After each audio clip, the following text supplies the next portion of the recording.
নমস্কাৰ এই মুহূৰ্তত আহি পৰিছে ৰাজ্যখনৰ বাবে খন্দিয়াৰ কেইবাটাও বিগ ব্ৰেকিং নিউজ অসমৰ লগতে ভাৰতৰ বিভিন্ন প্ৰান্তৰ পৰা আজিৰ খন্দিয়াৰ কেইবাটাও খবৰ একেলগে যুগুতোৱা হৈছে এই মুহূৰ্তত জনাই আছো এটা গুৰুত্বপূৰ্ণ খবৰ ৰেমালৰ তাণ্ডৱ পৰিছে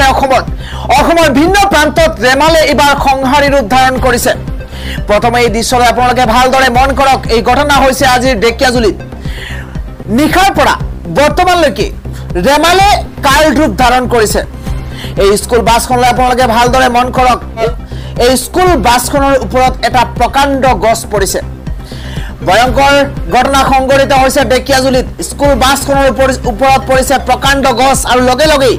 আহত হৈ পৰিছে কেইবাগৰাকীকৈ শিক্ষাৰ্থী ডেকিয়াজুলিৰ সেন্ট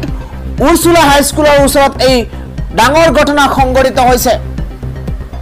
ৰাজ্যৰ কেইবাটাও প্ৰান্তত কেইবাটাও ডাঙৰ ঘটনা আজি সংঘটিত হৈছে পুৱাৰ ভাগতে ৰেমালে সংহাৰী ৰূপ ধাৰণ কৰিছিল লামডিঙত বাহনৰ ওপৰতে পৰিছে বাহৰ এটা প্ৰকাণ্ড গেট এই দৃশ্যলৈ আপোনালোকে ভালদৰে মন কৰক ৰাজ্যজুৰি ৰেমাল ঘূৰ্ণীবতাহে তাণ্ডৱ চলাইছে আৰু নিখাৰ পৰা লামডিঙৰ বিভিন্ন অঞ্চলত বতাহ দুমহাই বিস্তৰ ক্ষতি সাধন কৰিছে শীতলা পূজাৰ এখন প্ৰকাণ্ড বাহৰ গেট ভাঙি পৰিছে এখন বাহনৰ ওপৰত আন এটা খবৰ ৰেমালৰ তাণ্ডৱৰ পিছতে এইবাৰ প্ৰবল বৰষুণ হৈছে আৰু তাৰ পিছতে শিলৰ কুঁৱাৰী খহি পৰি 10 গৰাকীকৈ লোকৰ মৃত্যু হৈছে জনাই আছো এটা গুৰুত্বপূৰ্ণ খবৰ মিজোৰামৰ আইজলত সংঘটিত হৈছে এক ভয়ংকৰ ঘটনা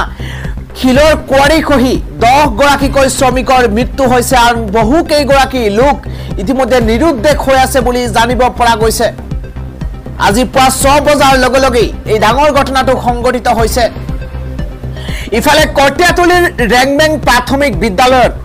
বাগৰি পৰিছে এটা প্ৰকাণ্ড গছ নগৰ কটিয়াতলিৰ ৰেংবেং প্ৰাথমিক বিদ্যালয়ত এক অঘটন সংঘটিত হৈছে বিদ্যালয়খনৰ ওপৰতে ঘূৰ্ণীবতাহৰ ফলত বিদ্যালয়খনত বাগৰি পৰিছে এটা প্ৰকাণ্ড গছ কতমপি প্ৰাণ ৰক্ষা পৰিছে বিদ্যালয়খনত উপস্থিত থকা ছাত্ৰ ছাত্ৰীৰ সেই সময়তে বিদ্যালয়খনত পুৱাৰ ভাগতে বিদ্যালয়খনত ছাত্ৰ ছাত্ৰী উপস্থিত আছিল স্থানীয় লোকৰ তৎপৰতাত বিদ্যালয়ৰ ভিতৰৰ পৰা উদ্ধাৰ কৰা হৈছে বহু কেইগৰাকী কৈ ছাত্ৰ ছাত্ৰীক ইফালে তেজপুৰত ভাগি পৰিছে কেইবাটাও বাসগৃহ ৰেমালে সংহাৰী ৰূপ ধাৰণ কৰাৰ সময়তে তেজপুৰৰ পৰা আহিছে আন এটা খবৰ তেজপুৰৰ ভৈৰৱী মন্দিৰৰ পিছফালে পাহাৰৰ টিলাৰ পৰা উভাৰি পৰিছে প্ৰকাণ্ড গছ ফলত 6টাকৈ বাসগৃহৰ ক্ষতি হৈছে তেজপুৰতো পৰিছে ৰেমালৰ প্ৰভাৱ পৰৱৰ্তী খবৰ মৰিগাঁৱত গছ বাগৰি আন এগৰাকীকৈ ছাত্ৰৰ মৃত্যু হৈছে দুমাহ বৰষুণৰ মাজতে মৰিগাঁৱত এক অঘটন সংঘটিত হৈছে স্কুলীয়া শিক্ষাৰ্থী কঢ়িয়াই নিয়া এখন অটোৰ ওপৰতে এই অটোখন ভালদৰে মন কৰক এখন অটোৰ ওপৰতে বাগৰি পৰিছে এটা প্ৰকাণ্ড গছ ফলত এগৰাকী ছাত্ৰৰ কৰুণ মৃত্যু হৈছে মৃত ছাত্ৰজন মৰিগাঁৱৰ গুৰুকুল একাডেমীৰ কৌশিক আমফি বুলি ইতিমধ্যে চিনাক্তকৰণ কৰা হৈছে অটোখনত আন দুগৰাকীকৈ ছাত্ৰ গুৰুতৰভাৱে আহত হৈছে বুলি জানিব পৰা গৈছে পৰৱৰ্তী খবৰ ডেকিয়াজুলিত আন এক অঘটন স্কুলীয়া ছাত্ৰ ছাত্ৰী কঢ়িয়াই নিয়া আল্ট্ৰা বাছখনৰ ওপৰতে পৰিছে আন এটা প্ৰকাণ্ড গছ ডেকিয়াজুলি সেন্ট উৰ্সুলা হাইস্কুলৰ ছাত্ৰ ছাত্ৰী কঢ়িয়াই নিয়া এইখন আল্ট্ৰা বাছৰ ওপৰত পৰিছে এটা প্ৰকাণ্ড গছ উল্লেখযোগ্য যে পুৱা 7:30 বজাৰ লগে লগে বিদ্যালয়ে পাঠদান হোৱাৰ বাবে উক্ত বাছখনে ছাত্ৰ ছাত্ৰী কঢ়িয়াই লৈ গৈ আছিল আৰু সেই সময়তে স্কুলৰ প্ৰৱেশদ্বাৰত সোমোৱাৰ সময়তে কাষত থকা এটা প্ৰকাণ্ড গছ বাগৰি পৰিছে আল্ট্ৰা বাছখনৰ ওপৰতে স্কুলখনলৈ সোমোৱা পথতে এই ভয়ংকৰ ঘটনা সংঘটিত হৈছে এই ঘটনাত ছাত্ৰ কেইজন আহত হৈছে আহত ছাত্ৰ ছাত্ৰী কেইজনক ডেকিয়াজুলি এখন চিকিৎসালয়ত ভৰ্তি কৰোৱা হৈছে বুলি জানিব পৰা গৈছে আন এক গুৰুত্বপূৰ্ণ খবৰ হৈছে তাজ হোটেল লগতে মুম্বাইৰ বিমানবন্দৰ বোমাৰে উৰুৱাই দিয়াৰ ভাবুকি দিয়া হৈছে এটা গুৰুত্বপূৰ্ণ খবৰ জনাইছো কিয়নো পুনৰ এবাৰ ভাবুকি আহিছে মুম্বাইৰ প্ৰসিদ্ধ তাজ হোটেল ছত্ৰপতি শিৱাজী আন্তৰ্জাতিক বিমানবন্দৰলৈ সোমবাৰে পুৱা 11 বজাত মুম্বাই আৰক্ষীলৈ তাজ হোটেল আৰু ছত্ৰপতি শিৱাজী আন্তৰ্জাতিক বিমানবন্দৰে বোমাৰে উৰুৱাই দিয়াৰ ধমকি আহিল এটা ফোন কল ইয়াৰ পাছতেই বিমানবন্দৰ পঞ্চতাৰকাযুক্ত তাজ হোটেল সহ মুম্বাই চহৰত সতৰ্কতা জাৰি কৰা হৈছে ইয়াৰ সমান্তৰালকৈ চহৰখনৰ বিভিন্ন স্থানত তালাচী অভিযানো সক্ৰিয় কৰি তোলা হৈছে বিশেষকৈ তাজ হোটেল আৰু বিমান বন্দৰৰ নিৰাপত্তা ব্যৱস্থা অধিক কটকটীয়া কৰি তোলা হৈছে পৰৱৰ্তী খবৰ ৰেমালৰ তাণ্ডৱৰ পিছতেই মৰিগাঁও আৰু কামৰূপত দুগৰাকীকৈ লোকৰ মৃত্যু হৈছে খুনিতপুৰ আৰু মৰিগাঁৱত ১৭ গৰাকীকৈ লোকৰ গুৰুতৰভাৱে আহত হৈছে আনে খবৰ হৈছে অখাৰ প্ৰতিপন্ন হিমন্ত বিশ্ব শৰ্মাৰ নিবনুৱা সমস্যা সমাধানৰ প্ৰতিশ্ৰুতি ১৭ মাহত বৃদ্ধি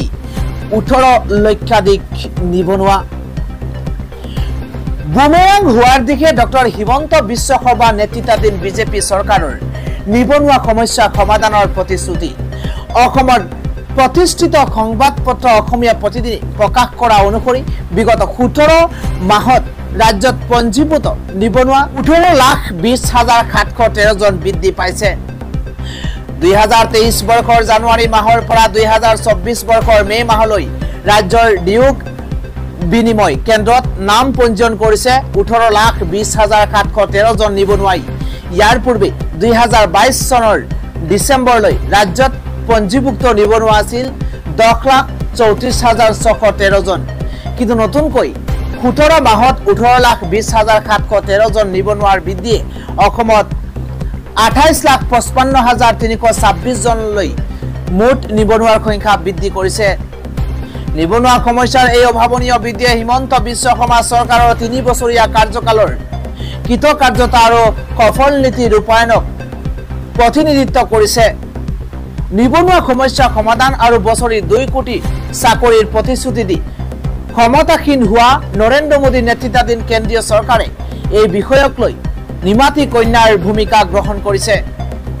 ১ লাখ চাকৰিৰে ৰাজ্যৰ নিবনুৱা সমস্যা সমাধান কৰিব বিচৰা চৰকাৰখনৰো বৰ্ধিত পৰিসংখ্যাই টোপনি হৰিছে বৰ্তমানৰ শাসনাধিষ্ঠিত চৰকাৰখনে শিক্ষিত নিবনুৱাসকলৰ আত্মনিয়োজন ব্যক্তিগত খণ্ডত নিয়োজন আৰু স্ব নিয়োজনৰ ক্ষেত্ৰত ফলপ্ৰসূ আঁচনি ৰূপায়ণত ব্যৰ্থ হোৱাৰ বাবেই এই পৰিস্থিতিৰ উদ্ভৱ হোৱা বুলি সচেতন মহলে ব্যক্ত কৰিছে এইবাবেই বৰ্তমান অসমত নিবনুৱাৰ হাৰ অভাৱনীয় হাৰত বৃদ্ধি পাইছে আনে গুৰুত্বপূৰ্ণ খবৰ হৈছে কাল ঘূৰ্ণী ৰেমালক লৈ মুখ্যমন্ত্ৰী ডক্টৰ হিমন্ত বিশ্ব শৰ্মাই কেতবোৰ সতৰ্কবাণী জাৰি কৰিছে কাল ঘূৰ্ণী ৰেমালক লৈ মুখ্যমন্ত্ৰী ডক্টৰ হিমন্ত বিশ্ব শৰ্মাই কেতবোৰ সতৰ্কবাণী জাৰি কৰিছে দেশবাসীক ৰাজ্যবাসীক কেইবাটাও সতৰ্কবাণী জাৰি কৰিছে মুখ্যমন্ত্ৰী ডক্টৰ হিমন্ত বিশ্ব শৰ্মাই ৩টাকৈ বিশেষ হেল্পলাইন মুকলি কৰিছে মুখ্যমন্ত্ৰীয়ে জৰুৰী হলে ১১২ 1070 আৰু 1077 নম্বৰত ফোন কৰাৰ বাবে আহ্বান জনাইছে মুখ্যমন্ত্ৰী ডক্টৰ হিমন্ত বিশ্ব শৰ্মাই ৰেমালৰ ক্ষয়ক্ষতি ৰোধিবলৈ সাজু হৈ পৰিছে ইতিমধ্যে চৰকাৰ